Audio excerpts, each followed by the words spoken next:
Pinag-uusapan ngayon ng marami ang nangyari sa inspirational diva na si Jamie Rivera.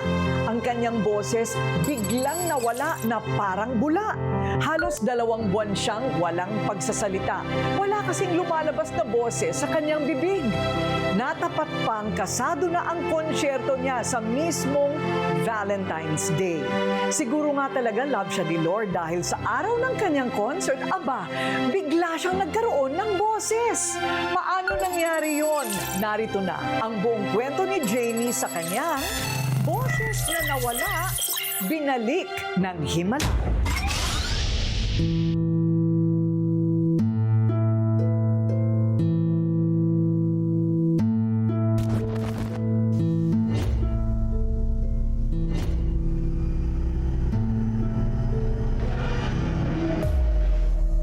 Ito na yata ang pinakakinatatakutan ng bawat mga awit. Ang gumising sa isang araw na ang iniingatan at ang hanapbuhay na boses, wala na. Sa loob ng halos 4 ng dekada bilang singer ng tinaguriang inspirational diva na si Jamie Rivera, wala kahit minsan na pinanghinaan siya ng loob o di kaya'y kinabahan sa kanyang mga pagtatanghal. Alam ni Jamie, ipinanganak siya para kumanta at magbigay ng saya. Pero ang bawat tao may nakatakda talagang pagsubok na dapat pagdaanan. Kay Jamie, ito na siguro yun. Ang biglaang paglaho ng kanyang malaanghel na tinig. So Jamie, halos 2 buwan kang nawala ng boses. Yes. Sa pulpa sa pagkabata, hilig na ni Jamie ang kumanta. Dito siya masaya, ang magpakitang gilas ng kanyang galing sa pag-awit. Bata ka palang kumakanta ka na talaga, right? Yes, oo. Oo. Di buko ako nag-start kumanta. That's the only time kasi masyado nga ako mahiyain. Okay. So, nung di buko, doon ako nag-decide na I'm going to sing. And then, so I joined the Metropolitan Theater. And then, I joined the Music Mate Girls. And then, eventually, I got discovered by Octo Arts International. Nakahilera na sa kasaysayan ng pangalang Jamie Rivera bilang isa sa mga hindi matatawarang mga OPM artist. Patunay dyan ang mga hits niya noong dekada 80. Ang mga kantang Hey, It's Me at I've Fallen For You. Talaga namang mga certified hit. Marami rin ang nahook sa lyrics ng kantang Mahal Naman Kita na punong-puno ng emosyon at halos palaging naririnig sa lahat ng mga radio stations noon. Bukod sa nagtataglay siya ng magandang muka at ngiti, siya rin ay may talento sa pagsusulat ng mga awitin. Composer na ang melodiya ay nagmumula sa kanyang puso. Naging paborito rin siyang mga awit ng simbahang Katolika. Ang mga makalangit na musika na bagay sa kanyang malaanghel na boses. Siyempre, isa sa mga highlights ko din na talagang kinabahan ako. Siyempre, nung nandito ang Santo Papa. Buong Pilipinas nanonood sa iyo eh. Walang teleprompter yun eh. Wala nung idiot board dun eh. Kakanta ka eh. So, Anong kinanta mo nga nun? We Are All God's Children.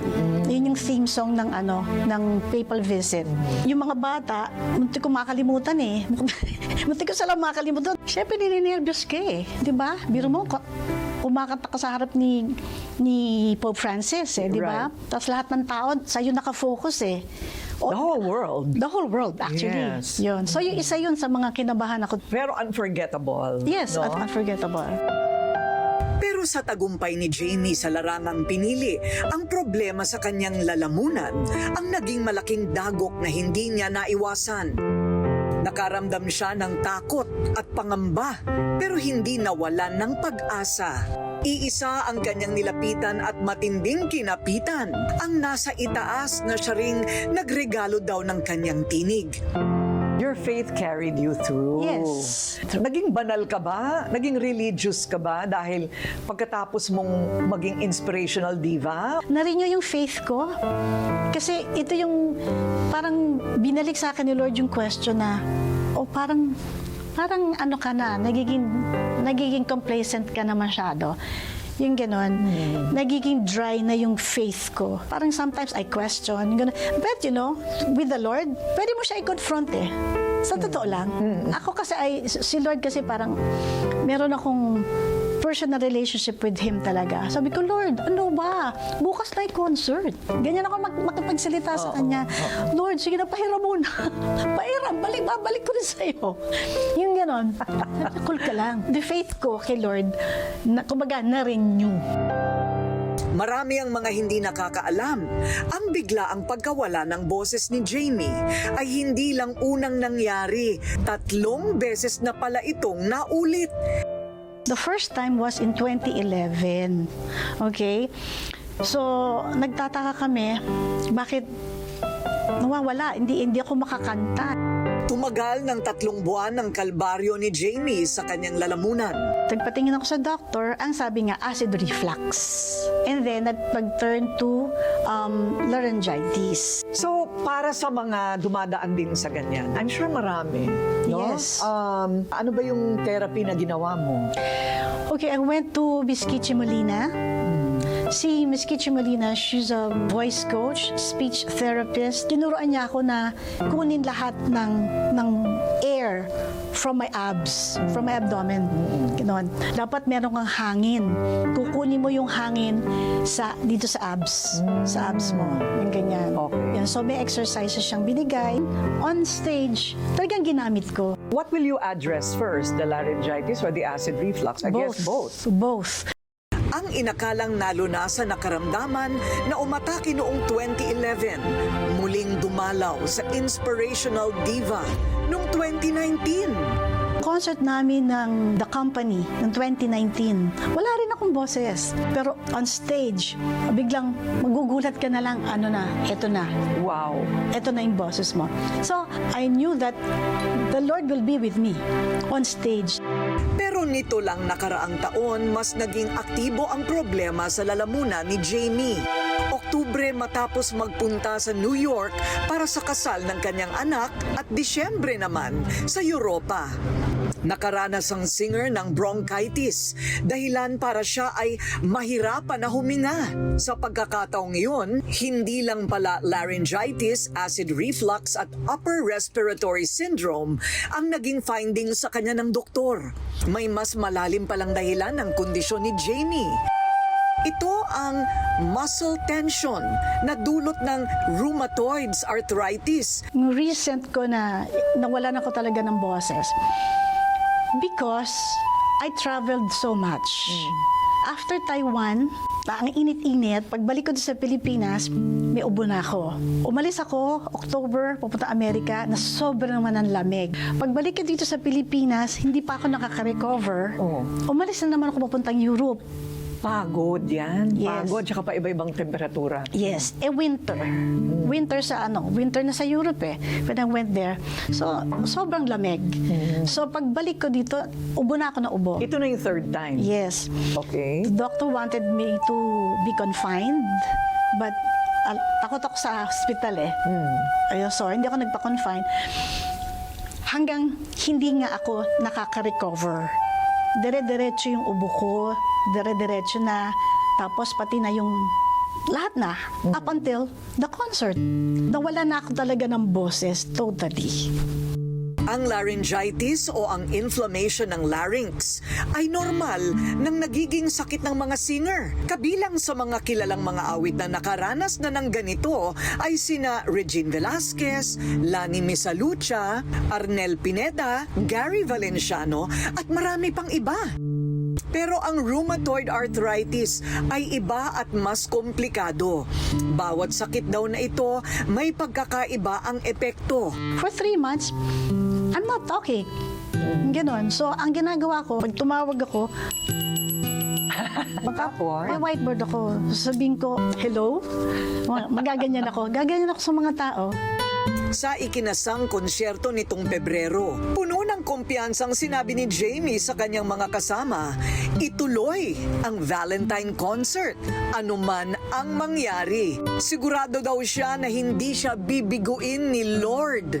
And there was no option to reschedule the concert? I opt not to. Kasi hindi ka natakot na pag nagsa-entablado ka, walang lalabas?